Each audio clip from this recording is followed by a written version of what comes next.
అలాంటిది చేయడంలో తప్పేమీ లేదు దాంట్లో. ఇది అట్లాంటిది ఉంటాయి అక్కడ.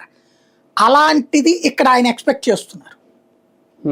అది కరెక్ట్ కాదు కదా. ఒక రాష్ట్రానికి అట్లిస్తే అన్ని రాష్ట్రాల వాళ్ళు వస్తారు. వచ్చాక అన్ని రాష్ట్రాల భవనాలు పెట్టి రేపు పొద్దున్న దేశాల భవనాలు కూడా అడుగుతారు. అమెరికా ఎన్ఆర్ఐ భవనం, అమెరికా ఎన్ఆర్ఐ భవనం, కెనడా ఎన్ఆర్ఐ భవనం, బ్రిటన్ ఎన్ఆర్ఐ భవనం కూడా అడగచ్చు. అక్కడ ఉన్నది ప్లేస్ చాలకనే ఇప్పుడు అటవీ ప్రాంతం ఎక్కువ ఉందని కొత్తగా కాటేజీలే ఇవ్వట్లేదు. అక్కడ కొత్త కాటేజీలకే కట్టుకోవడానికి ఒప్పుకోవట్లేదు. అక్కడ తిరుపతిలో కడుతున్నారంట. అట్లాంటిది వీళ్ళకి ఎట్లా ఇస్తారు అక్కడ? ఇంకోటి, అది ఎప్పుడైతే బిగిన్ అవుద్దో దర్శనాలకి టికెట్లు ఇవన్నీ కూడా బిగిన్ అవుతాయి.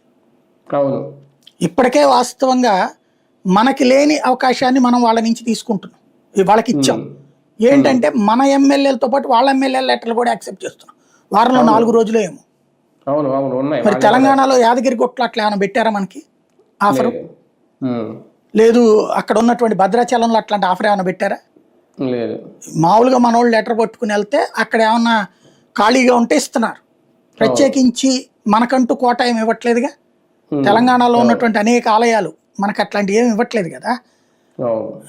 అసలు అట్లాంటిది ఏమన్నా అనుకుంటే ఇద్దరు ముఖ్యమంత్రులు కూర్చొని మాట్లాడుకుని అనుకోవాలి. ఇంకోటి, అట్లా అనుకుంటే రేపు పొద్దున్న తమిళనాడు వాళ్ళు కూడా అడుగుతారు కదా. అయినా సరే మనం ఇస్తున్నాం, ఎందుకంటే మన నాయకులకి